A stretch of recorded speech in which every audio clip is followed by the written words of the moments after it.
Malam ini kita membawakan seorang personaliti tokoh politik yang tidak asing lagi untuk bercakap mengenai bagaimana hendak menjadi seorang ahli parlimen ataupun ADUN, ataupun lebih jelas sekali bagaimana untuk menjadi seorang wakil rakyat yang efisien, yang betul-betul berkhidmat untuk pengundinya, bukan sekadar retorik semata-mata. Baik, bersama kita, supaya tidak membuang masa lagi, bersama kita malam ini adalah Tan Sri Lee Lam Tai.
Baik, itulah tadi pengenalan pendek mengenai insan yang kita perkatakan pada malam ini. Apa khabar Tan Sri Lee Lam Tai?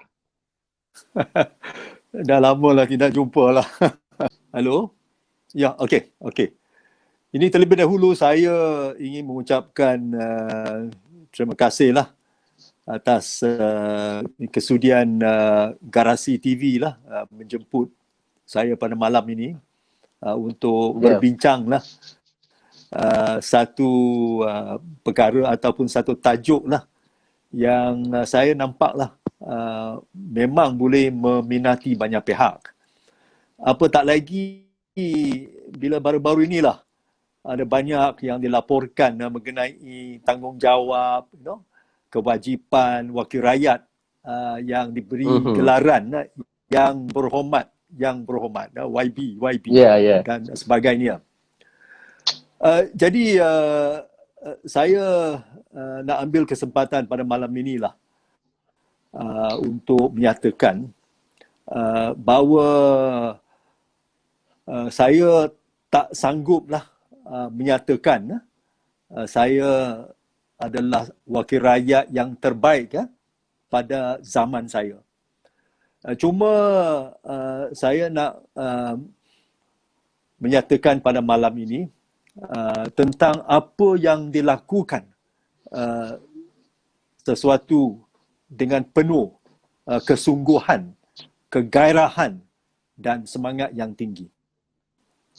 So itu ialah apabila dulu bila saya menjadi seorang wakil rakyat, sungguh pun zaman saya lah, zaman 60-an, 70-an sehingga 90-an, sungguh pun keadaan banyak berlainan dengan keadaan hari ini.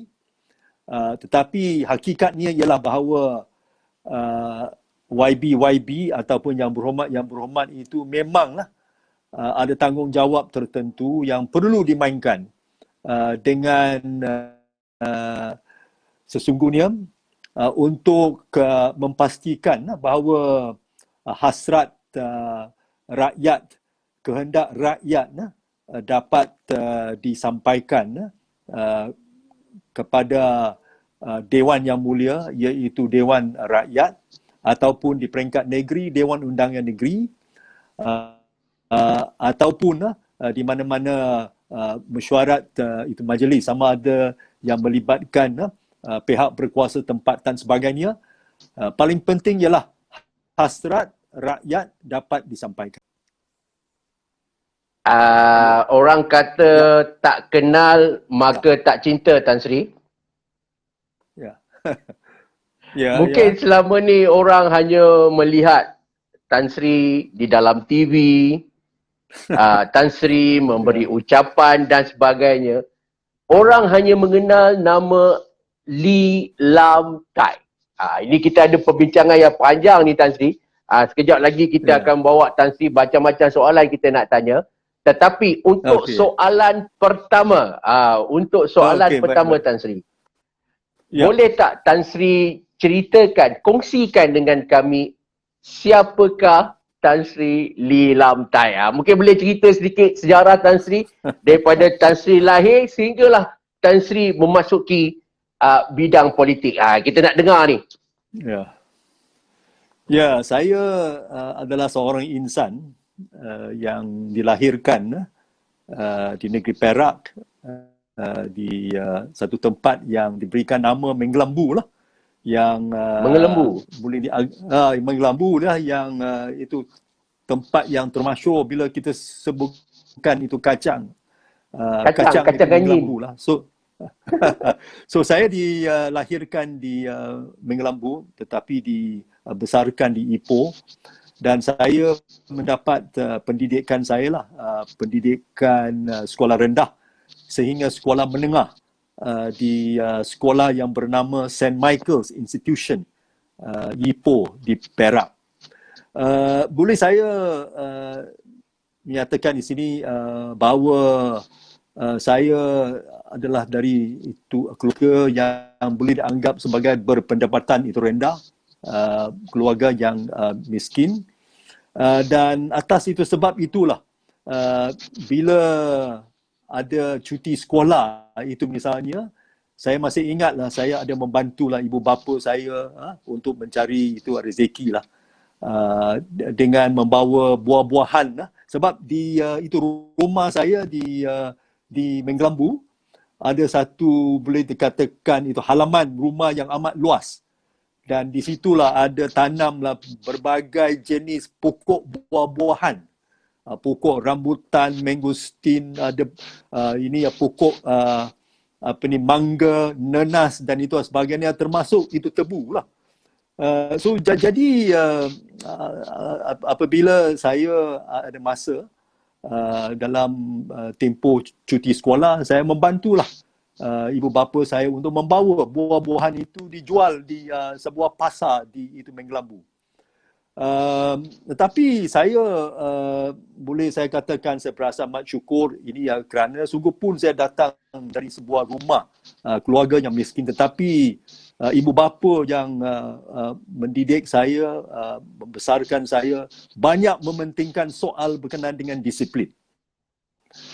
Kerana mereka berpendapatlah bahawa saya tidak dapat berjalan jauh, atau dalam bahasa Inggeris, I cannot go far kalau saya tidak mempunyai disiplin, karakter yang tegas, dan apa yang sangat penting ialah bahawa aspek tentang keikhlasan, kejujuran. Semua ini saya dididik bukan saja di bangku sekolah tetapi di rumah, di mana apabila setiap hari bila saya pulang dari sekolah, ibu bapa saya, terutamanya ibu saya, banyak bertanya mengenai kemajuan saya di kelas, di sekolah, bertanya saya sama ada saya di rotan oleh guru atau tidak, bertanya saya apakah ini kemajuan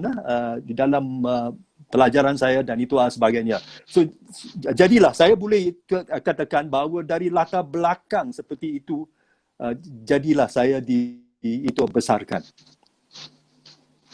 Maksudnya Tan Sri lahir di Ipoh, sekolah di St. Michael, sampailah Ya. habis masa tu MCE kot Tan Sri MCE Ya, pada zaman saya peperiksaan pada waktu itu ialah senior Cambridge. Senior Cambridge. Okey, senior Cambridge. Yang itu sama dengan MCE ini sekarang lah. Sama dengan MCE sekarang. Ya. Okey. Ya. So selepas tamat senior Cambridge, masa tu maknanya dalam istilah dalam 17 tahun macam tu lah kan 17 tahun, 18 tahun macam tu. Okey. Ya. Bagaimana pula bermula penglibatan Tan Sri dalam politik? Adakah maknanya sekolah takat senior Cambridge, kemudian adakah Tan Sri sambung ke mana-mana ataupun Tan Sri terus menceburi bidang politik? Macam mana Tan Sri? Izinkan saya menceritakan sikit lah. Ini tentang bagaimana saya muncul lah di arena politik di Kuala Lumpur, dan itu bukan di Ipoh, di Perak dan itu sebagainya. Selepas saya luluskan senior itu Cambridge, ini kerana lah saya datang daripada keluarga miskin, itu jadilah ibu bapa tidak boleh itu menanggunglah kos ini pendidikan saya di college dan itu sebagainya. Itu jadi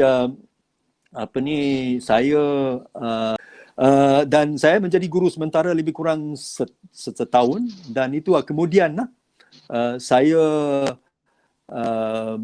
berlepas dari Ipoh ke Kuala Lumpur.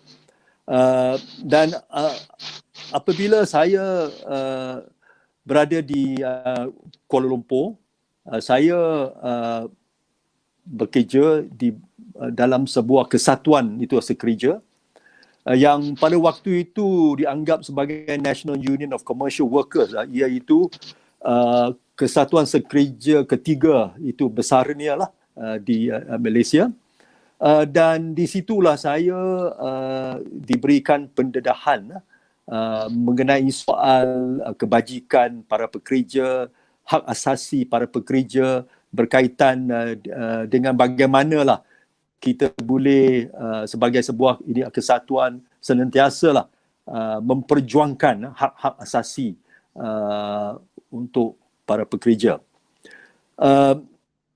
Jadi pada tahun 69 saya dibawa masuklah ke parti DAP, di manalah saya dapat menjadikan seorang itu calon yang bertandinglah di pilihan raya tahun 69, dan saya bertandinglah sebagai calon di kawasan Bukit Nenas pada umur 24 tahun lah. So itu jadilah 24 tahun dah bertanding. Ya betul. So apabila saya dipilih sebagai wakil rakyat ataupun YB untuk kawasan Bukit Nenas, pada waktu itu saya hanya berumur 24 tahun. So baik, jadilah. Okey, ini menarik tuan-tuan pada mereka yang baru mengikuti siaran Garasi pada malam ini. Malam ini kami membawa kepada tuan-tuan dan puan-puan Tan Sri Lee Lam Tai. Okey, untuk permulaan tadi Tan Sri bagi tahu beliau adalah daripada keluarga yang sangat susah. Datang ke Kuala Lumpur masa tu lepas tamat senior Cambridge, ibarat macam SPM lah. Tak sambung mana-mana, tak sambung belajar mana-mana sebab keluarga dia susah. Tan Sri masuk kesatuan sekerja, dan pada seawal umur 24 tahun Tan Sri masuk pilihan raya, dan pada usia 24 tahun itu Tan Sri telah muncul sebagai wakil rakyat di kawasan yang ketika itu dikenali sebagai Bukit Nenas. Okey, ini yang menarik ni. Okey tuan-tuan, kita dah nak masuk gear 2 dah ni. Pada yang tertinggal tadi, kita akan mulakan 24 tahun tuan-tuan, 24 tahun bergelar wakil rakyat. Baik Tan Sri, pertama kali dipilih menjadi wakil rakyat dalam usia 24 tahun. ketika itu adakah Tan Sri pernah terfikir dalam usia semuda itu dengan pelajaran hanya setakat senior Cambridge, dengan latar belakang keluarga yang susah, Tan Sri boleh menjadi seorang wakil rakyat? Silakan Tan Sri. Ya, sebenarnya itu bukanlah satu masalah ini bagi saya. Sungguh pun ada orang bertanya lah, di peringkat umur 24 tahun lah, itu macam mana dia tahulah untuk berkhidmat, macam mana dia tahu bertugas, itu macam mana dia boleh menjadi seorang wakil rakyat. Tetapi saya tidak nampak itu sebagai satu masalah. Sebaliknya, saya beranggap itu sebagai satu cabaran. Cabaran untuk membuktikan kepada rakan-rakan saya, kepada masyarakat, bahawa saya menunjukkan komitmen yang tinggi. Saya mempunyai semangat untuk belajar bagaimana boleh menjadi seorang wakil rakyat yang dapat diterima oleh para pengundi, terutamanya di kawasan Bukit Nenah saya. So itu jadi yang itu pertamalah, saya itu memanglah selepas saya telah dipilih, tugas utama bagi saya pada waktu itu ia untuk memastikan bahawa saya dapat bertutur ataupun bercakap dalam bahasa Malaysia. Ini yang sangat penting sebab saya tahu bahawa kalau nak menjadi seorang itu wakil rakyat, paling utama ialah bahawa dia mesti menguasai bahasa supaya dia dapat menyuarakan keintihan rakyat, menyuarakan masalah itu rakyat di dalam itu dewan dan memperjuangkan supaya dapat penyelesaian terhadap sesuatu itu masalah. Itu yang boleh berbuat demikian ni sebab saya membaca banyaklah itu buku-buku bahasa Melayu, terutamanya surat khabar. Surat khabar, ini berita harian, surat khabar utusan dan itu sebagainya. Dan apabila saya tak faham sesuatu perkataan misalnya dalam surat khabar, saya cepat-cepat saya cari itu kamus. Saya cari itu kamus untuk mendapat tahu apakah erti perkataan itu. Dan selepas itu saya dapat menguasainya, saya dapat menggunakan perkataan itu. So jadi ini saya anggap sebagai satu usaha yang amat penting bagi seseorang yang menjadi itu wakil rakyat. Dia mesti dapat menguasai bahasa supaya dia boleh menjuarakan, dia boleh bercakap dalam dewan dan itu sebagainya. Yang kedua, ini yang tadi saya ada katakan sungguh pun saya hanya berumur 24 tahun. Tetapi saya mengambil banyak itu masa untuk nak menjadi seorang wakil rakyat. Dia dapat memahami masalah itu rakyat. Dan kalau dia tidak bersedia untuk turun padang, jadi dia tidak menjalankan dengan sebaiknya sebab apabila saya sudah menjadi wakil rakyat, keputusan yang amat penting ialah bahawa saya putuskan untuk menjadi seorang wakil rakyat sepenuh masa. Ini sangat penting, Syaril. Sepenuh itu masa. Dalam bahasa Inggeris, I wanted to be a full-time politician, a full-time wakil rakyat.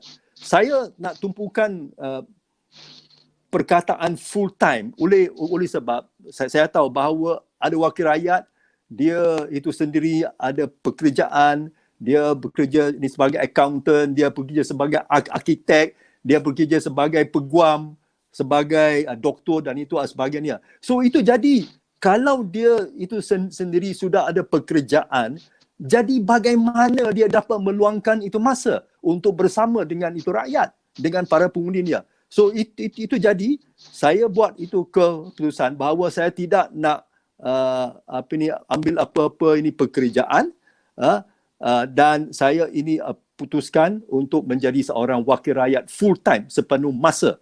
Kerana saya tahu bahawa bila saya jadi seorang wakil rakyat full time, memang ini dianggap sebagai satu kelebihan bagi saya bila berbanding dengan wakil rakyat yang bukan bertugas sebagai full time politician. Baik, tuan-tuan dan puan-puan. Itu tadi pada yang tengok tadi kita ada line sikit, ada masalah line sikit, ada yang sangkut-sangkut.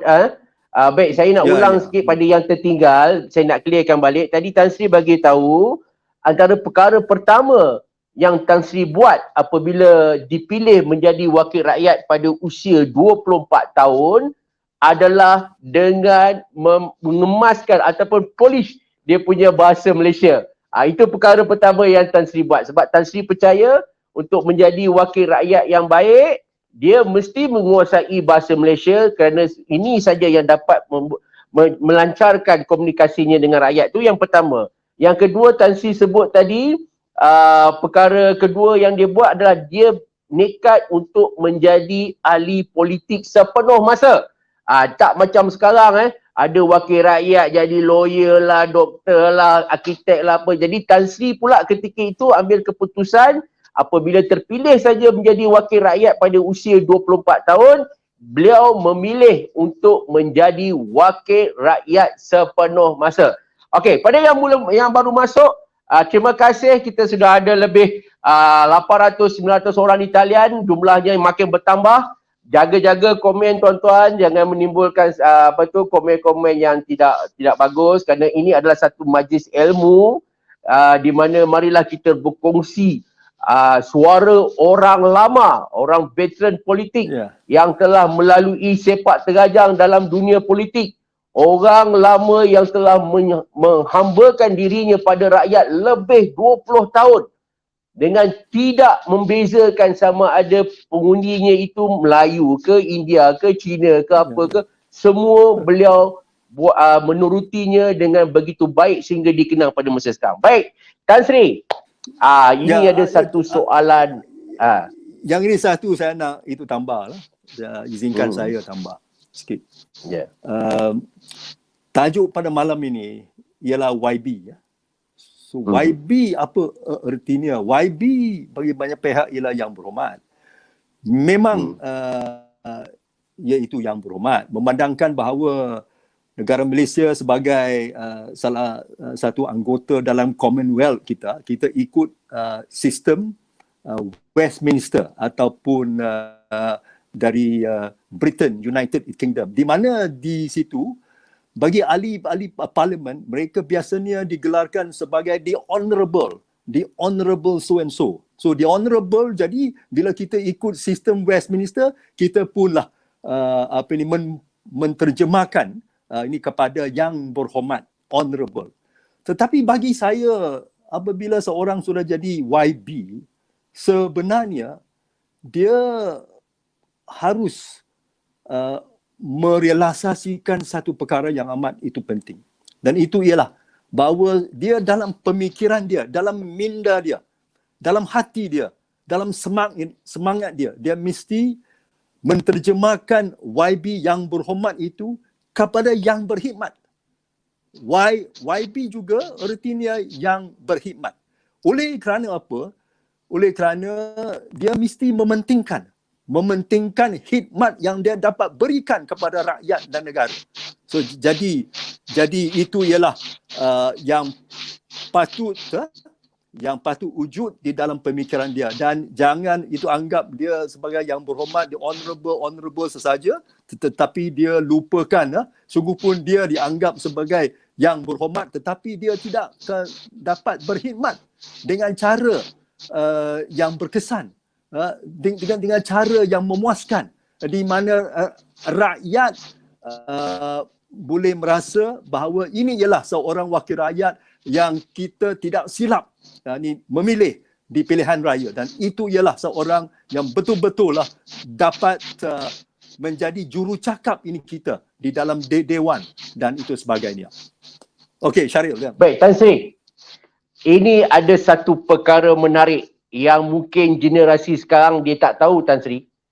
Tan Sri diingati sebagai wakil rakyat yang mempunyai sebuah mesin type Olivetti. Itu nombor satu.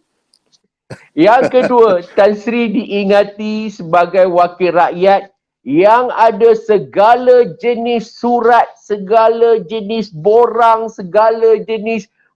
permohonan aduan di dalam kereta Tan Sri.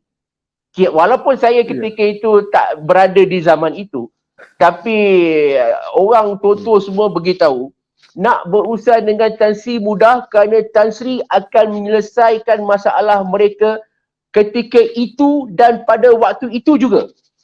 Tan Sri diingati sebagai orang yang dapat saja aduan, terus buka typewriter, terus type, terus hantar pada orang tu, terus kontak orang ni. Kan, kita pun tahu Kuala Lumpur ketika itu Tan Sri penuh dengan setinggan, dengan masalah penjaja, dengan 1001 masalah. Kuala Lumpur 60-an, 70-an, bukanlah macam sekarang. Masalah pelbagai, infrastruktur, jenayah dan sebagainya. Dan Tan Sri diingati kerana mesin typewriter Olivetti Tan Sri ni. Boleh Tan Sri cerita dengan kami macam mana Tan Sri ambil keputusan untuk usung ke hulu ke hilir typewriter tu untuk berjumpa dengan rakyat Tan Sri? Ya, ini terima kasihlah saya nak ucapkan kepada semua pihak di sana yang masih mengingatilah tentang cara ataupun apakah kaedah yang saya berkhidmat untuk kawasan saya dan juga penduduk-penduduk dalam Kuala Lumpur. Saya saya menyimpan duit. Duit itu sebenarnya itu datang daripada allowance saya. Allowance saya yang diterima sebagai seorang itu wakil rakyat. Saya memang ada allowance. So saya itu menyimpan sebahagian allowance itu untuk melabur. Saya gunakan perkataan melabur lah dalam itu sebuah peralatan yang saya dapat ini menggunakan untuk berkhidmat dalam kawasan saya. So itu jadi saya buat keputusan untuk membeli dua itu mesin typewriter yang berjenama Olivetti lah. Olivetti pada tahun itu 60-an orang boleh ingat lah, tapi sekarang memang kalau nak cari typewriter memang tak ada lagi. So itu jadi saya memiliki typewriter oleh kerana saya itu rasa itu ialah satu jentera, satu alat yang saya boleh gunakan untuk menaip surat, mengisikan borang-borang untuk membantu pengundi. Tak kira kaum, bila mereka datang ke ini pejabat saya akan menggunakan mesin type. Kalau mereka memerlukan surat sokongan saya untuk memohon rumah pangsa atau rumah kos itu rendah, sebab biasanya lah bila mereka pergi Dewan Bandaraya Kuala Lumpur, mereka nak dapat ini borang, mereka nak cari seorang itu wakil rakyat yang boleh bagi surat sokongan supaya dia dapat dipertimbangkan. So jadi tidak keberatan bagi saya. Sesiapa yang datang ke itu pejabat saya, tak kira kaum Melayu, India, Cina, saya bersiap sedia dengan mesin type, dengan itu letterhead saya sediakan surat, saya sign di itu depan dia dan saya serahkan itu kepada pengundi yang berkenaan. Yang kedua ialah mesin type ini juga digunakan untuk menaip ucapan saya yang saya buat di parlimen. Saya gunakan itu untuk kenyataan akhbar yang saya sediakan untuk pihak media dan itu sebagainya. So itu jadi saya anggap bahawa mesin typewriter itu amat berguna itu untuk saya. Dan saya tak boleh bergerak tanpa mesin type saya. So jadi saya bawa itu mesin, itu yang anggap sebagai mobile, bergerak, mesin type bergerak. Itu jadi selain dari pemilikan itu mesin type, di dalam boot itu kereta saya juga ada pelbagai jenis itu borang. Ada borang yang saya gunakan untuk membantulah sesiapa yang memerlukan ini kerakyatan ataupun citizenship application. Ada borang untuk memohon kad pengenalan, ada borang untuk memohon termasuk memohon surat beranak juga ada. So itu jadilah saya itu sediakan semua ini borang kerana saya nak memudahkan itu rakyat. Kalau mereka nak pergi jabatan yang berkenaan, itu mereka memerlukan pengangkutan, mereka nak bayar tambang dan itu sebagainya. So jadi harapan mereka ialah bahawa saya sebagai seorang wakil rakyat, saya boleh membawalah semua borang-borang ataupun apa-apa yang mereka nak meminta, supaya inilah saya anggap sebagai satu kemudahan yang saya berikan kepada itu mereka. Dan saya masih ingat pada waktu itu saya gunakan itu kereta Colt Galant yang itu lama lah, kereta Jepun, dan di dalam boot itulah di mana saya ada menyimpan mesin type, borang-borang, termasuk itu kerusi juga. Ada kerusi lah, misalnya kalau saya melawat kawasan itu Stinggan, saya akan bawa keluar itu kerusi, duduk sana dan sembang-sembang dengan para Stinggan. Sebab itulah sangat penting bagi saya sebagai seorang wakil rakyat, ialah ada peluang di mana saya dapat bersemuka dengan pengundi saya, di mana saya dapat berinteraksi dengan mereka, di mana saya dapat mendengar ini keluhan mereka, rintihan mereka. Dan apabila mereka dapat melihat itu wajah saya, gambar saya, muka saya, mereka memanglah amat puas hati, dan mereka cakap bahawa saya adalah seorang wakil rakyat yang amat bertanggungjawab, seorang wakil rakyat yang betul-betul berjiwa rakyat, dan mereka memberi jaminan kepada saya lah, you jangan risaulah Lee Lam Tai, jangan risau. Di mana-mana pilihan raya kita mesti nak mengundi Lee Lam Tai. Tak ada orang lain. Dia cakap tak ada pencabar dan itu sebagainya. So saya anggap itu sebagai bukan saja sokongan, tetapi itu restu daripada itu rakyat, bahawa apa yang saya dapat menyampaikan kepada mereka, apa yang saya dapat bertugas, apa yang saya dapat berkhidmat, mereka memberi sambutan yang amat baik, dan itu ialah sesuatu inspirasi itu bagi saya.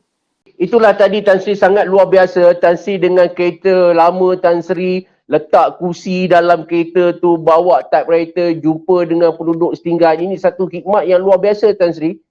Ini ada satu lagi perkara menarik. Saya pernah dimaklumkan terdapat kejadian tanah runtuh ataupun kebakaran di kawasan Tan Sri.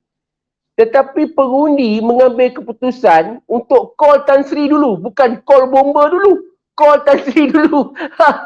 Bagi dia orang, apa pun call Lee Lam Tai dulu, bukan bomba dulu. Bila Tan Sri sampai, rupanya bomba pun tak sampai lagi, rupanya dia orang call Tan Sri. Sampai ke peringkat itu, kepercayaan yang diberikan kepada Tan Sri. Betul ke Tan Sri? Itu tidak benar lah, ini tidak benar. Berkaitan dengan ini kebakaran. Itu memang bila saya menjadi wakil rakyat untuk tempoh 23 tahun, memang ada banyaklah itu bencana yang berlaku.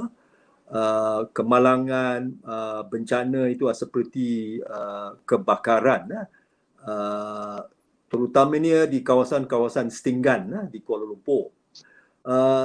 Jadi setiap kali bila berlaku kebakaran, biasanya lah yang saya terima panggilan ialah daripada jabatan itu bomba. Ini kerana ini ialah itu salah satu perkara yang saya nak berkongsi lah dengan ini saudara ini Syaril lah, iaitu saya mempunyai hubungan yang rapat dengan pelbagai agensi kerajaan. So itu jadi bila saya nak bergerak, nak berkhidmat sebagai seorang wakil rakyat, kalau saya ada hubungan yang baik, hubungan yang itu rapat, a good working relationship, itu jadi saya boleh berkhidmat dengan lebih berkesan. So itu jadi apabila berlaku sesuatu kebakaran, jabatan bomba yang memaklumkan saya, dan tak kira lah jam berapa, sama ada jam 2 pagi, 3 pagi, 4 ini pagi, apabila saya dengar ada panggilan telefon, pada waktu tu saya dapat pastikan bahawa ada emergency, ada kecemasan. So saya ambil phone dan seperti mana yang saya jangkakan, memanglah saya diberitahu ada satu kebakaran yang berlaku di kawasan ini. So saya dengan itu segera saya menukar itu baju itu tidur dan saya terus membawa itu kereta saya terus ke itu kawasan. Tak kira apa jam, sama ada pukul 4 pagi, pukul 5 pagi, saya tetap ada di sana. Dan bila saya sampai ke sana, saya bersama dengan anggota itu bomba membantu mangsa-mangsa kebakaran. Mangsa kebakaran itu, apa yang mereka memerlukan ialah tempat ini kediaman, tempat tinggal selepas rumah mereka terbakar. Yang kedua, yang paling penting juga ialah bahawa mereka kehilangan semua dokumen-dokumen, kad pengenalan terbakar, sijil beranak terbakar, sijil kerayatan terbakar. Dan ini semua adalah dokumen-dokumen yang amat penting untuk ini mereka. Tetapi apabila saya sudah itu sampai ke itu tempat itu, mereka semua itu tenang. Mereka tahu ini Lilam Tai akan datang membantu. Dan apa yang saya buat ialah saya mengambil itu masa berjam-jam. Saya bersama dengan itu mangsa, saya menghubungi Dewan Bandaraya untuk mendapatkan alternative accommodation ataupun tempat ini kediaman di flat-flat di BKL. Dan pada masa yang sama saya akan membawa keluarlah dari kereta saya borang-borang, isikan semualah, IC lah, sijil kerayatan lah, sijil beranak, saya isikan, minta mereka sign, saya bawa itu terus ke Jabatan Pendaftaran Negara untuk membantu itu mereka. So itu ialah boleh dianggap itu sebagai satu kebiasaan, satu kelaziman. Sebab saya masih ingatlah bila saya jadi wakil rakyat di KL, ada banyak kebakaran yang berlaku di kawasan Setinggan. Dan itu salah satunya adalah saya ada berbincang dengan pihak polis. Saya cakap kemungkinan itu besar.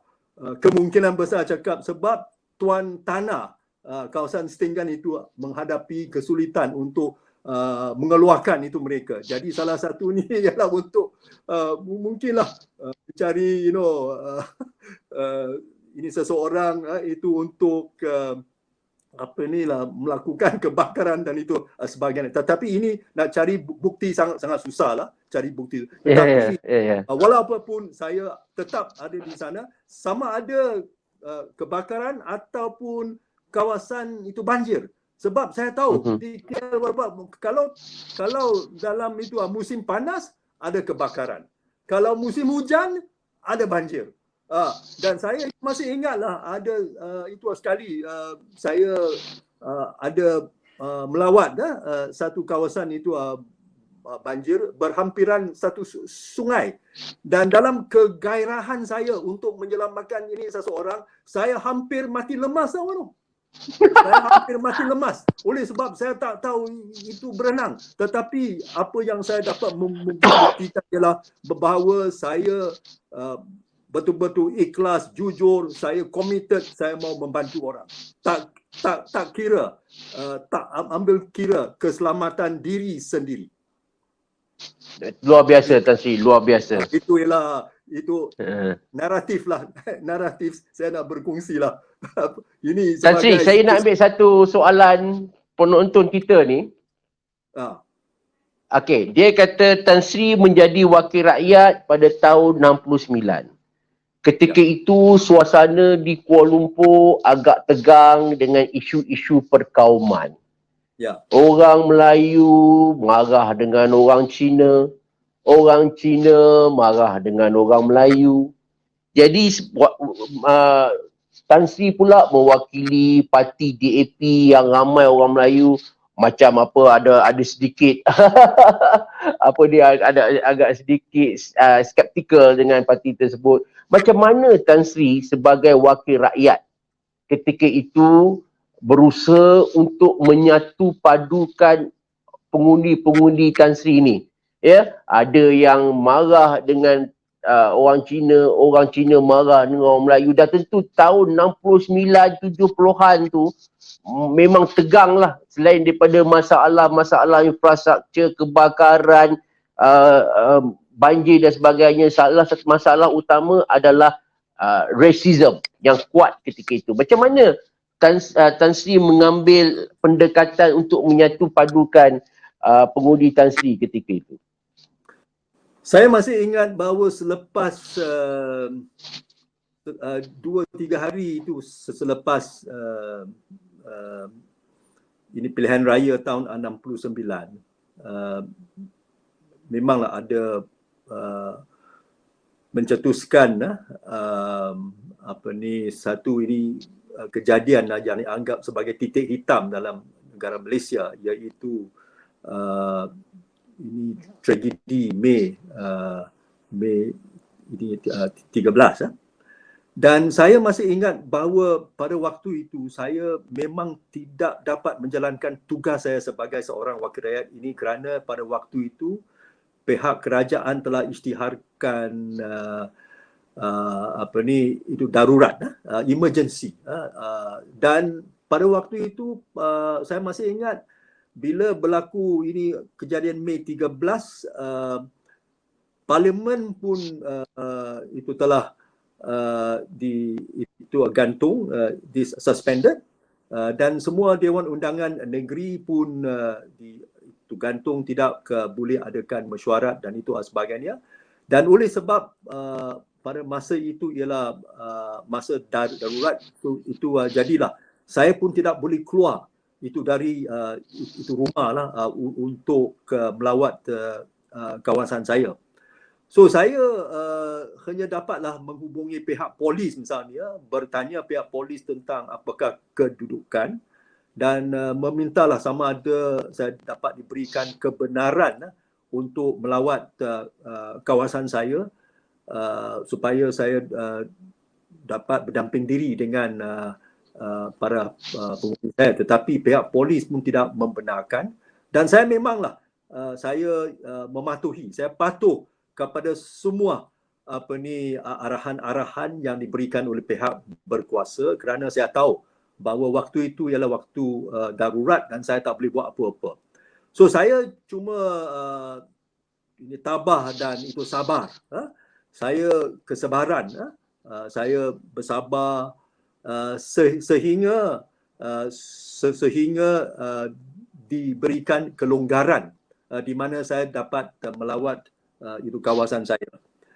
So apabila saya dah keluar dari itu rumah saya dan pergi ke itu kawasan saya, yang soalan pertama yang saya bertanya penduduk di dalam kawasan saya ialah sama ada berlaku apa-apa kecetusan, apa-apa itu konflik kaum di dalam itu kawasan saya. Dan alhamdulillah mereka menjawab dan katakan bahawa di Bukit Nenas semua okey, semua itu selamat, tak ada itu problem apa-apa.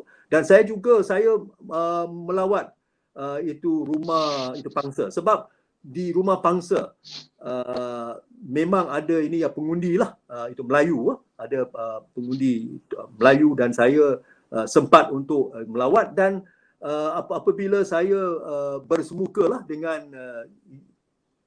pengundi ini kaum Melayu, saya bertanya khabar mereka dan saya itu katakan bahawa saya itu datang ke sini untuk bertanya sama ada apa-apa permintaan yang ingin disampaikan itu kepada saya, terutamanya dari aspek kebajikan, sebab saya banyak fokus terhadap kebajikan.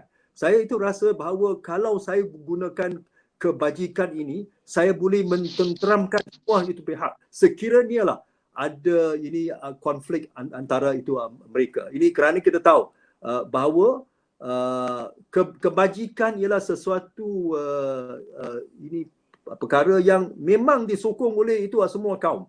Kalau apa yang saya boleh bantu dan itu sebagainya.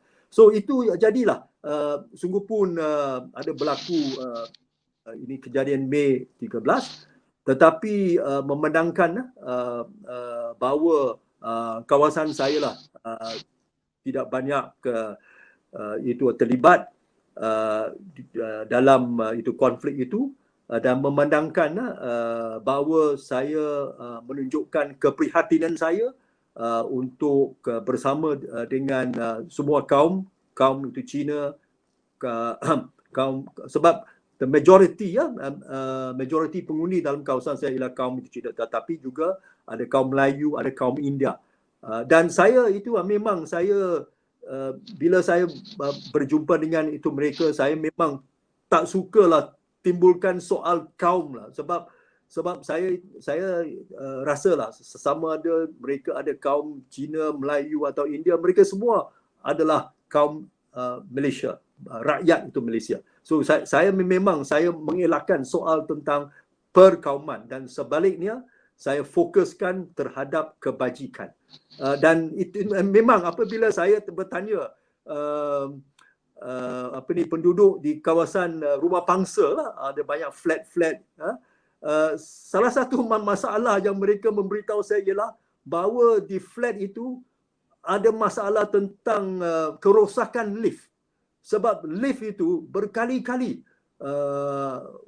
ada rosak, dan apabila itu rosak, mereka menghadapi masalah untuk menaikkan menggunakan tangga dan itu sebagainya. So semua inilah saya itu rasa saya menggunakan aspek kebajikan untuk mengelakkan apa-apa masalah berkenaan kaum dan itu sebagainya.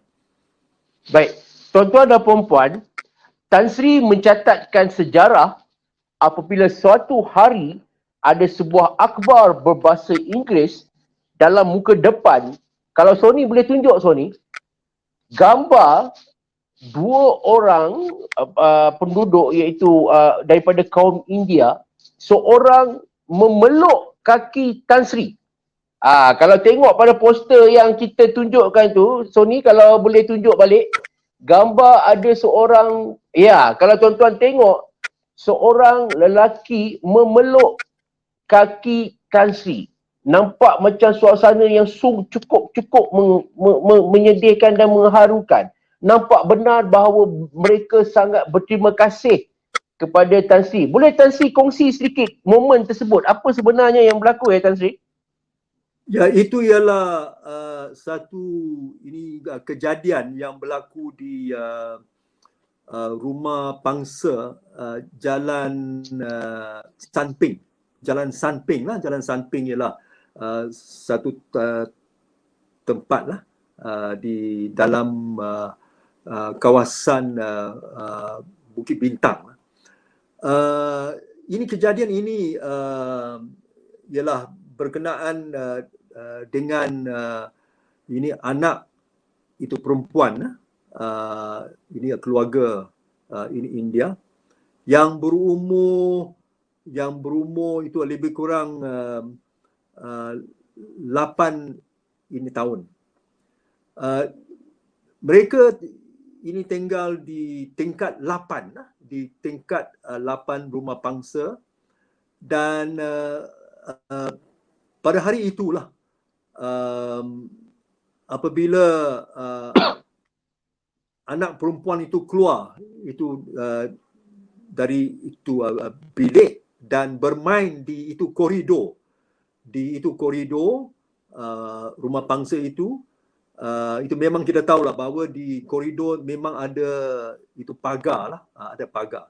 Dan tak tahu macam mana ini anak perempuan tu memanjat, dia memanjat itu pagar di tingkat itu 8 dan ini kemudian dia terjatuh, ini mati dari tingkat itu 8. So apabila saya mendapat satu panggilan telefon daripada salah seorang penduduk di flat itu, saya itu kejar ke sana dari itu pejabat saya. Dan bila saya sudah tiba di tempat berkenaan, saya terus itu masuk flat yang itu berkenaan. Dan pada waktu itu apabila ibu bapa itu ada melihat saya, mereka begitu beremosi. Ini kerana mereka tengok seorang wakil rakyat bangsa Cina yang amat prihatin tentang bangsa itu India. Memang beliau tidak jangkakan bahawa orang yang dapat ke sana untuk menunjukkan keprihatinan ialah seorang itu Cina dan bukan seorang India. Akan tapi saya ada terangkan kepada ini keluarga, saya cakap jangan pandang saya sebagai orang Cina. Saya cakap saya bukan orang Cina, saya orang Malaysia. Saya orang Malaysia dan saya pandang you bukan orang India. Saya pandang you sebagai orang Malaysia juga. So itu jadi tak kira apa kaum, saya terangkan kepada beliau.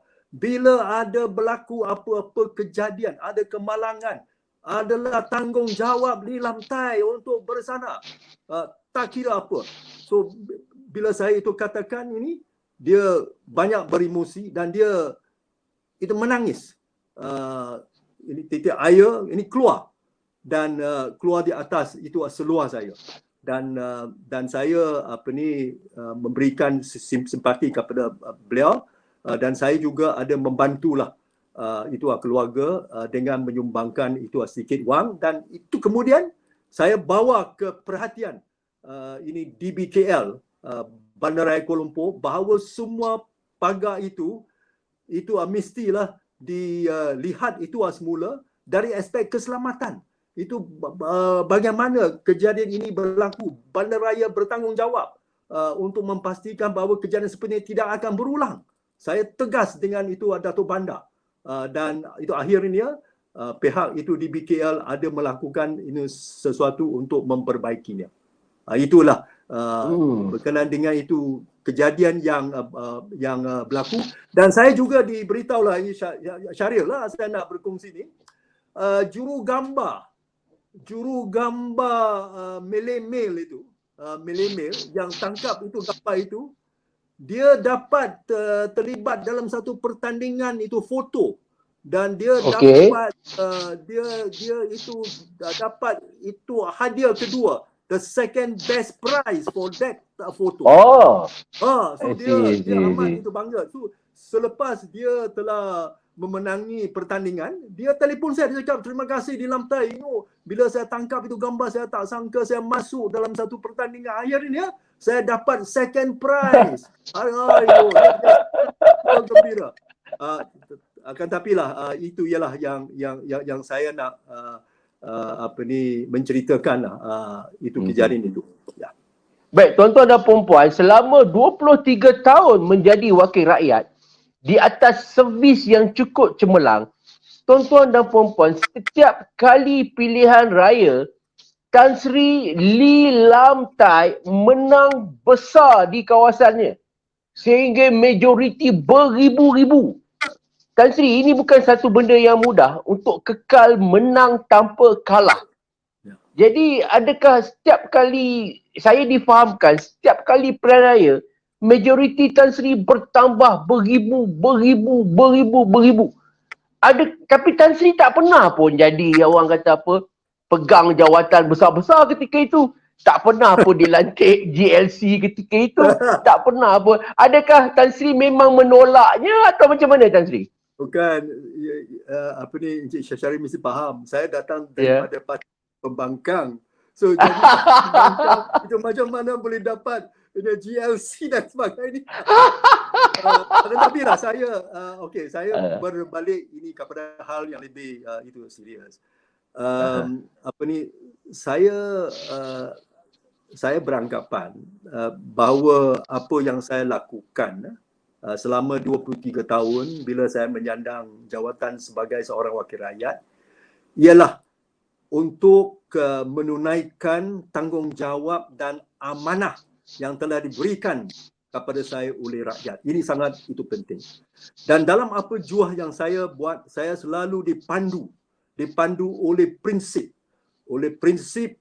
keikhlasan, prinsip kejujuran, prinsip integriti dan sebagainya. Pada tempoh 23 tahun saya menjadi seorang wakil rakyat.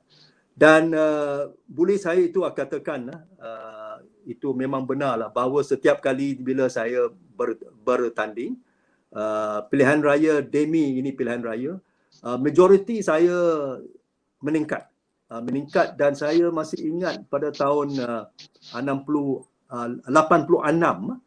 iaitu pilihan raya 86 di mana saya bertanding di Bukit Bintang. Majoriti saya ialah melebihi 30,000 untuk itu kawasan saya.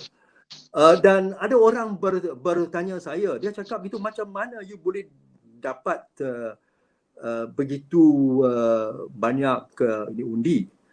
So jawapan saya sangat itu mudah. Saya jawab bahawa ini ialah membuktikan bahawa saya dapat sokongan daripada semua kaum dalam itu kawasan saya. Dan memang itu disahkan oleh beberapa pengundi itu Melayu lah di kawasan saya, dan mereka cakap dengan saya terus terang, kami sungguh pun ini adalah ahli UMNO, tetapi kami tak ini itu kiralah sesama ada kami UMNO atau tidak, tapi ini kami, dia cakap, memilih seorang wakil rakyat yang betul-betul berjiwa rakyat. Ini yang sangat itu penting.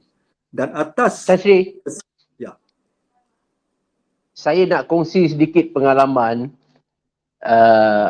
Allahyarham, my uncle is Tan Sri Ilyas Omar lah, Datuk Bandar Kuala Lumpur. Tan Sri Ilyas Omar is my uncle.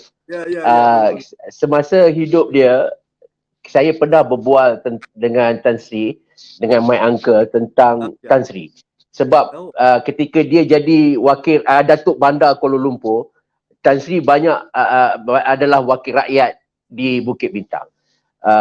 Allahyarham berkongsi dengan saya momen yang beliau mengatakan Tan Sri bukan calang-calang wakil rakyat pembangkang. Kerana Tan Sri berbeza. Tan Sri, walaupun Tan Sri seorang wakil rakyat pembangkang, Tan Sri cukup baik dengan para penjawat awam. Walaupun ada ketikanya di BKL ketika itu mengeluarkan saman kepada penjaja dan sebagainya, Tan Sri tidak ambil pendekatan untuk bergaduh dengan di BKL. Tetapi Tan Sri mengambil pendekatan yang cukup berhemah dengan bermesyuarat, berunding, bercakap baik dengan penguat-penguat kuasa.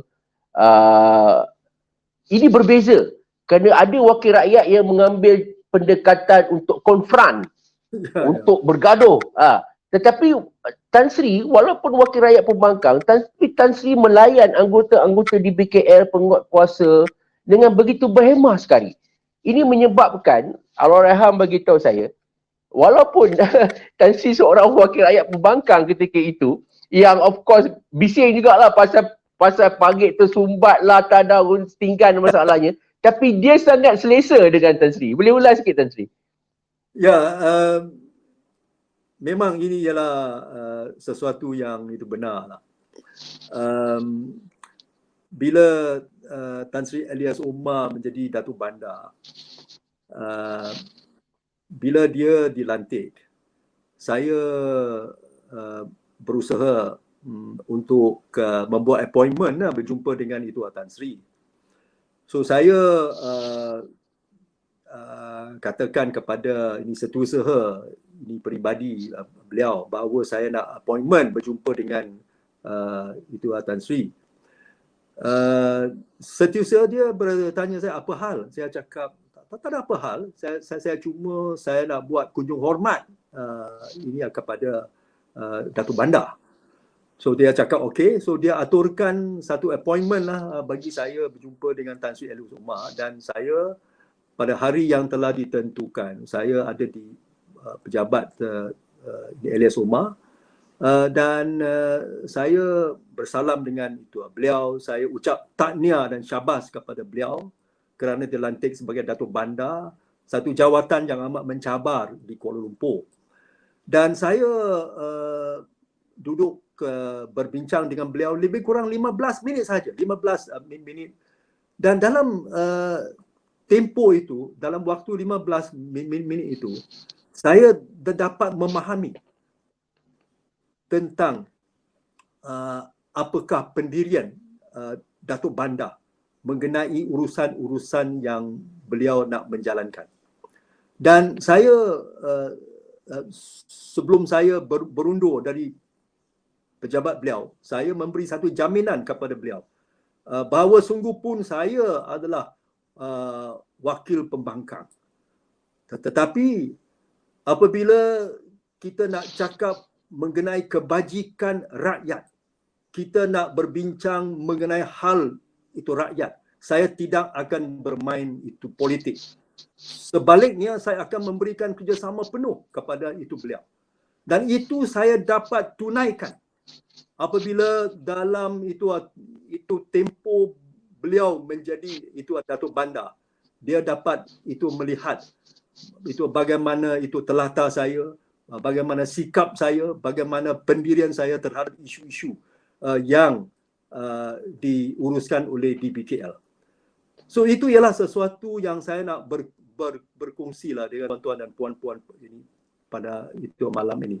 Sungguh-sungguh pun saya pada waktu itu datang daripada parti pembangkang, tetapi itu tidak semestinya bahawa kita tidak boleh bekerjasama dengan penjawat awam. Ini tidak bererti bahawa kita nak senantiasa berkelingkah dengan pihak pentadbiran. Sebaliknya, saya dapat membuktikan bahawa saya sebagai wakil rakyat, saya betul-betul bekerjasama dengan DBKL untuk memastikan bahawa kita boleh membawa lebih banyak kebajikan kepada rakyat. Tetapi ada kes-kes tertentu di mana apabila saya tidak bersetuju dengan sesuatu dasar yang diputuskan oleh DBKL, saya juga menyampaikan surat bantahan kepada DBKL. Tetapi saya buat dengan itu cara, cara yang bersopan. Saya tidak menyinggung perasaan mana-mana pihak. Saya menggunakan kesopanan saya untuk menerangkan apakah itu sebabnya saya itu rasa dasar itu adalah tidak baik, dan sama ada pihak Datuk Bandar boleh membuat pindaan ataupun memperbetulkan supaya ia dapatlah diterima oleh orang ramai ataupun masyarakat tertentu. So itu ialah Tan Sri. Okey, kita move ke fasa yang berikutnya, iaitu tentang kualiti wakil rakyat ketika ini. Kita tengok Tan Sri, ramai rakyat yang kecewa setelah di dalam kempen pilihan raya bukan main lagi, berjanji bulan dan bintang. Ini kita tengok zaman sekarang ni pula lagi mudah dengan WhatsApp, dengan handphone, internet. Dulu dah tentu zaman Tan Sri ni handphone pun tak ada. Pun Tan Sri boleh bergerak seolah-olah Tan Sri ini ada di sebelah masyarakat. Tetapi ketika ini kita tengok Tan Sri, ramai wakil rakyat hanya jual temberang di parlimen je Tan Sri.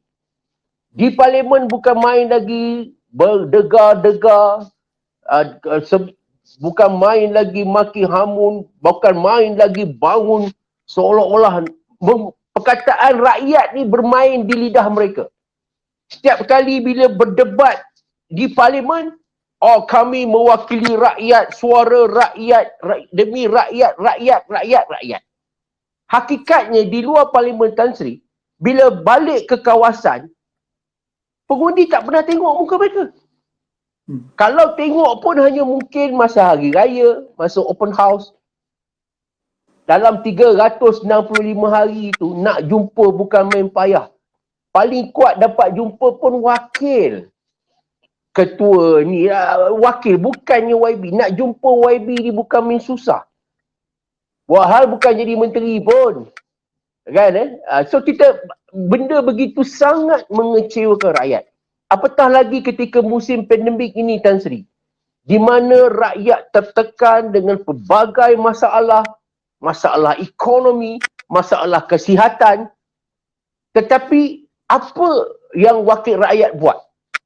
Ramai yang meluahkan rasa kecewa mereka. Sedangkan ketika inilah satu keadaan di mana rakyat berada dalam situasi yang betul-betul mengharapkan keprihatinan wakil rakyat yang mereka wakili. Tetapi nampaknya majoritinya gagal untuk berbuat demikian. Apa komentar saya? Saya rasa saya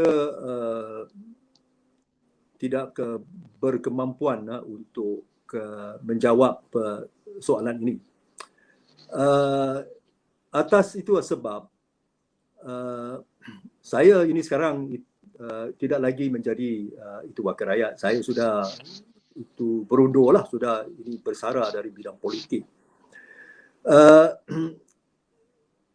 Tambah pula, kalau apa yang berlaku di parlimen ini baru-baru ini, saya itu melihat bahawa ada ramai itu wakil rakyat yang saya lihatlah mereka ada memainkan itu peranan sedaya upaya untuk membawa isu yang dihadapi oleh rakyat itu mereka. Dan majoriti itu mereka lah, ahli parlimen saya rasa adalah itu datang daripada itu parti pembangkang lah. Tetapi jugalah ada dari pihak itu kerajaan yang juga ada mereka ada membawa isu-isu di parlimen. Tetapi apa yang saya itu rasa duka cita ialah bahawa cara yang Dewan Rakyat ini sekarang bersidang ada banyak berlainan dengan apa yang berlaku pada zaman saya. Pada zaman saya, kita tidak nampak begitu itu kecoh lah di itu parlimen. Sebab itu setiap kali bila saya mengikuti live dalam itu TV perjalanan urusan itu parlimen, setiap harilah saya boleh itu melihat bahawa speaker lah dalam keadaan yang begitu sukar untuk menguruskan proceeding itu parlimen kerana banyak itu kekecohan.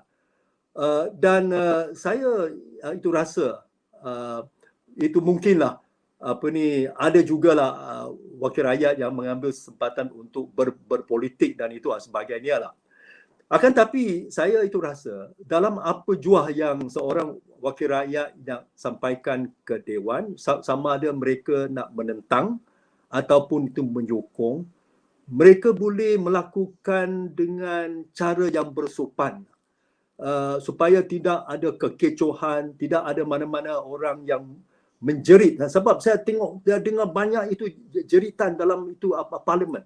Dan saya rasa adalah ini susahlah kalau bagi sesiapa dululah sebelum ini ya sesuatu saya nak berkongsilah dengan tuan-tuan dan itu puan-puan, itu ialah bahawa sebelum berlakunya pandemik itu COVID dulu bila parlimen bersidang, saya masih ingat bahawa ada sekolah yang mengaturkan para pelajar mereka masuk ke Dewan Rakyat untuk melihat dan menyaksikan perdebatan dalam parlimen, urusan itu parlimen. Dan ada guru-guru yang memaklumkan itu kepada saya bahawa mereka itu rasa terperanjat lah bila tengok dalam dewan itu kekecohan, seolah itu sudah menjadi satu ini pasar malam. Mereka cakap banyak jeritan dan susah nak dengar apa dan itu sebagainya. So saya rasa bahawa saya tadi kata saya tidak layak untuk mengkritik mana-mana ahli parlimen. Saya tidak layak. Saya cakap dengan terus terang. Sebab zaman sekarang ada banyak berlainan dengan zaman dahulu bila saya jadi seorang wakil. Tetapi saya tidak dapat menafikan sekarang ada banyak itu wakil rakyat yang mementingkan kepentingan rakyat. Misalnya dalam isu pandemik COVID, ada ramai ahli parlimen yang membawa isu tentang COVID, bagaimana boleh membantu rakyat mereka, dan semua saya rasa ini adalah itu betul. Itu ialah tanggungjawab mereka untuk menyuarakan kehendak-kehendak itu rakyat, terutamanya apabila berlaku sesuatu pandemik dan itu sebagainya. Tetapi sama ada selepas mereka sudah bercakap dalam itu dewan, menyatakan bahawa mereka mewakili penduduk mereka, kawasan itu mereka, bila parlimen sudah itu tamat, sama ada mereka ada balik ke kawasan untuk menjaga kawasan. Itu ialah sesuatu yang saya ini kurang itu pasti. Tetapi dari panggilan telefon yang saya ada terima dari masa ke semasa, memanglah ada pengundi-pengundi lah dalam kawasan-kawasan tertentu yang memaklumkan saya. Dia cakap, Lilam Tai, boleh itu tolong saya. Saya cakap, macam mana you nak itu cari saya? Saya cakap, saya sudah bersara, I'm a pensioner. Saya tidak lagi seorang itu wakil rakyat. Saya lebih baik you carilah itu wakil rakyat. Tapi jawapan mereka ialah, Lilam Tai, begitu susahlah kita cari itu wakil rakyat. Dalam parlimen mereka cakap sebagai jago, like the champion for the people. Tapi dalam kawasan dia cakap, bila kita ada masalah susah nak mencari mereka. Cuma kita nak boleh cari ialah setiausaha politik, tapi kita tidak memilih setiausaha politik, kita memilih wakil rakyat yang berkenaan. So jadi itu ialah kemusykilan yang dihadapi oleh mereka. Dan saya betul-betul cakap terus terang, ada ramailah pengundi lah masih mencari saya. Mereka ini fikir saya masih boleh berkhidmat untuk mereka. Tetapi saya cakap dengan terusan mereka, saya cakap adalah lebih elok kalau you cari itu wakil rakyat. Kalau tak boleh cari wakil rakyat, you boleh membuat aduan lah kepada parti yang berkenaan, bagi tahulah ketua ini parti bahawa wakil rakyat mereka susah. So jadi secara ringkas saya boleh mengatakan di sini bahawa sungguh pun seorang itu wakil rakyat banyak bersuara dalam itu parlimen, itu ialah sesuatu tanda yang baik, kerana parlimen ialah satu tempat di mana wakil rakyat boleh memainkan itu peranan. Sebab mereka dipilih oleh rakyat untuk membolehkan mereka bersuara dalam itu rakyat. Tetapi selepas bersuara dalam parlimen, sama ada mereka adalah ikhlas dan jujur, supaya bila balik ke kawasan mereka juga pastikan bahawa servis yang diperlukan oleh rakyat mesti disampaikan oleh mereka. Itu ialah saya anggap sebagai tugas seorang itu wakil rakyat. Yang pertama ialah wakil rakyat sebagai penggubal undang-undang. Sebab parlimen adalah tempat di mana undang-undang digubal. Jadi wakil rakyat bertanggungjawab untuk menggubal undang-undang, bagi idea tentang sesuatu rang undang-undang hendak dibawa ke parlimen. Kalau kerajaan sudah bentang, jadi mereka boleh membuat analisis, mereka boleh mengkritik, mereka boleh memberikan cadangan dan itu sebagainya. Itu ialah tanggungjawab dia, iaitu sebagai penggubal undang-undang. Ini sangat penting sebagai seorang ahli parlimen. Yang kedua ialah selepas itu mereka bila balik ke kawasan, mereka mesti nak service the people, mesti nak berkhidmat untuk pengundi ataupun rakyat ataupun sesiapa yang telah memilih mereka sebagai wakil mereka. Bila balik ke kawasan, kena servis dengan rakyat. Dua peranan utama. Di parlimen boleh memainkan peranan jadi mengubah undang-undang dan sebagainya. Tetapi selepas parlimen habis, balik ke kawasan, berkhidmat dengan rakyat. Dia tidak boleh kurang salah satu, Tan Sri ya. Baik Tan Sri, kita dan apa ni, saya nak juga mengambil kesempatan lah ini nak berkongsi sikit lah. Dalam beberapa tahun yang itu lepas lah, saya secara kebetulan ada itu melawat sesuatu itu kawasan, tapi tak perlulah saya sebut sini mana kawasan itu. So saya ke sana sebab saya terlibat dalam satu program NGO lah, berkaitan dengan ikatan komuniti selamat. Dan apa ni, seperti mana yang tadi saya itu menyatakan, saya dihubungilah oleh seorang ini warga emas lah, bertanya saya satu hal berkaitan dengan KWSP, EPF. So saya jawab, okey, saya boleh ambil itu nota dan saya boleh membantu dia cek lah dengan KWSP tentang masalah beliau. Dan saya ambil kesempatan itu di hadapan beberapa orang lain. Saya ada cakap, sebagai seorang wakil rakyat, tanggungjawab dia iaitu untuk membela itu rakyat, menjaga kepentingan rakyat, kebajikan rakyat, mengatasi pejuang masalah yang hadapi oleh mereka. Dan itu hanya boleh dibuat apabila dia, wakil rakyat itu dapat turun padang. So bila saya sebutkan turun padang, ada seorang dari kalangan itu, mereka dengan begitu cepat dia membalas. Dia cakap, wakil rakyat kita ada turun padang, tapi dia turun padang golf. Dia turun padang golf. Dia bukan turun padang di kawasan kita. Itu ialah sesuatu yang saya itu sendiri ada mendengar lah. So inilah saya nak itu selitkan sikit lah tentang apa ni, ini erti ni turun padang, boleh juga turun padang golf jugalah, padang golf dan sebagainya. Okey. Baik Tan Sri. Okey, kita masuk ke soalan terakhir Tan Sri. Sudah 1 jam. 1 jam lebih ni, dah terlajak ni. Mungkin Tan Sri boleh rumuskan satu jawapan yang pendek, short and sweet Tan Sri. Tan Sri telah melalui pelbagai proses untuk menjadi seorang wakil rakyat. Kerja teruk juga tak terlepas daripada mendapat kecaman, kritikan, tetapi Tan Sri terus jalan tanpa memandang ke belakang.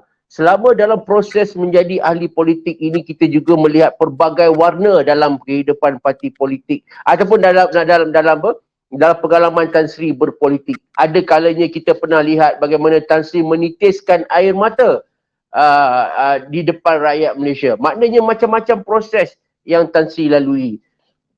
Kesimpulannya Tan Sri, adakah Tan Sri menyesal menjadi seorang yang berhormat? Silakan Tan Sri. Memang saya itu tidak itu menyesal.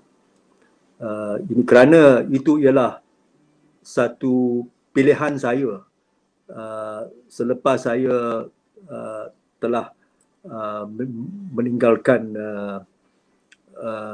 itu persekolahan. Sebab pada waktu saya di bangku sekolah lah, saya juga ada bercita-cita lah nak menjadi seorang itu wakil rakyat. Tetapi saya uh, ingin berbuat demikian itu kerana saya itu rasalah kalau saya menjadi seorang wakil rakyat, sekurang-kurangnya lah saya boleh membantulah sesiapa membantu rakyat yang memerlukan perkhidmatan saya. Itu jadi saya boleh menyatakan di sini bahawa bagi sesiapa yang dapat dipilih sebagai seorang wakil rakyat, ini memang merupakan satu penghormatan yang amat besar. Ini kerana bayangkanlah bahawa sebilangan pengundi yang besar dalam pilihan raya memilih dia sebagai wakil rakyat.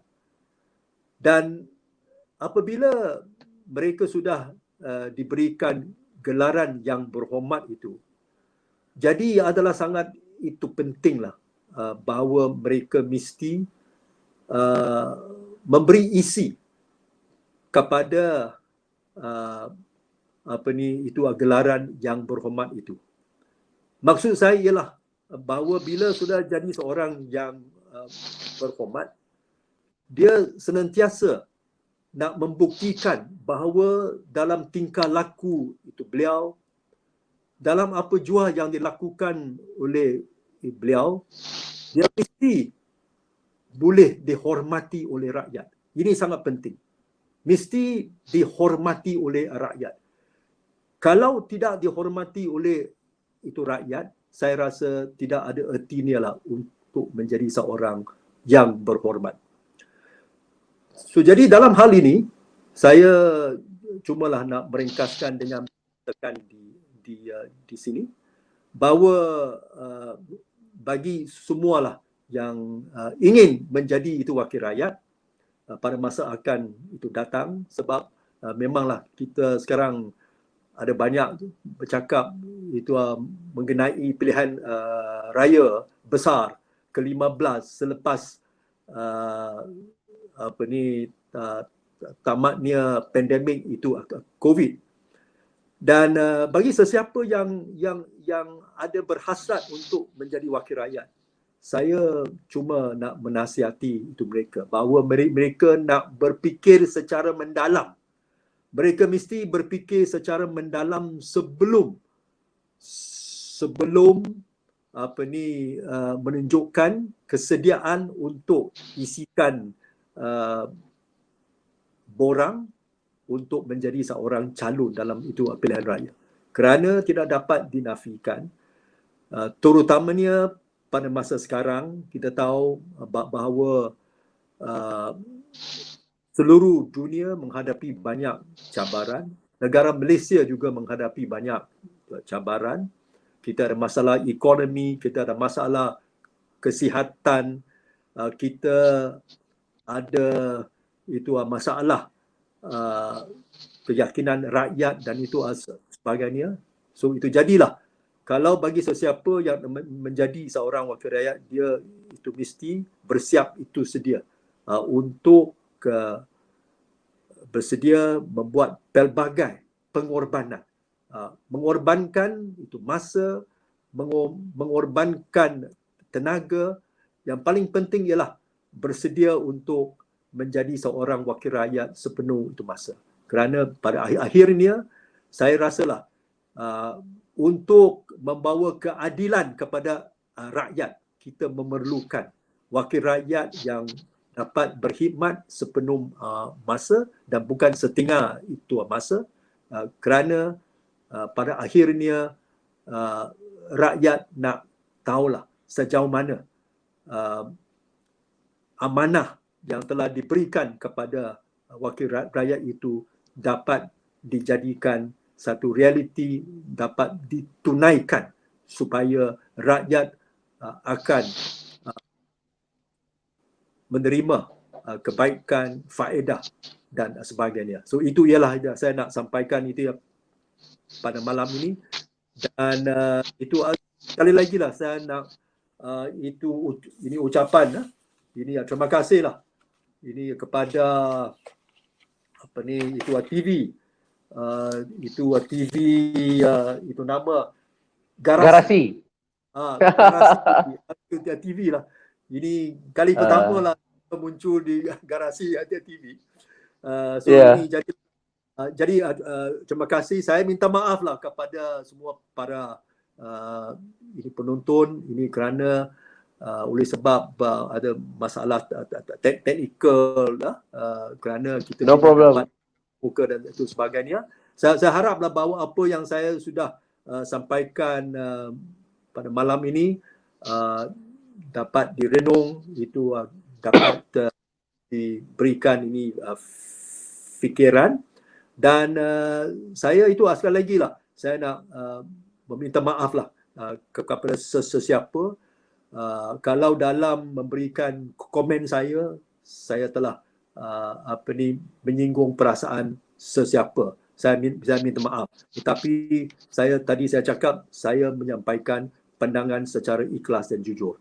Sekian, terima kasih. Baik. Selamat. Baik tuan-tuan dan puan-puan, begitulah tadi kita bersama lebih sejam setengah. Kalau ikutkan 1 jam, tapi sebab ada masalah teknikal jadi kita panjangkan sedikit. Baik, sekian. Terima kasih Tan Sri Lamtai. Terima kasih kepada tuan-tuan dan puan-puan para Garasian, pada semua yang mengikuti perbincangan kita pada malam ini. Saya sudahi dengan wassalamualaikum warahmatullahi wabarakatuh.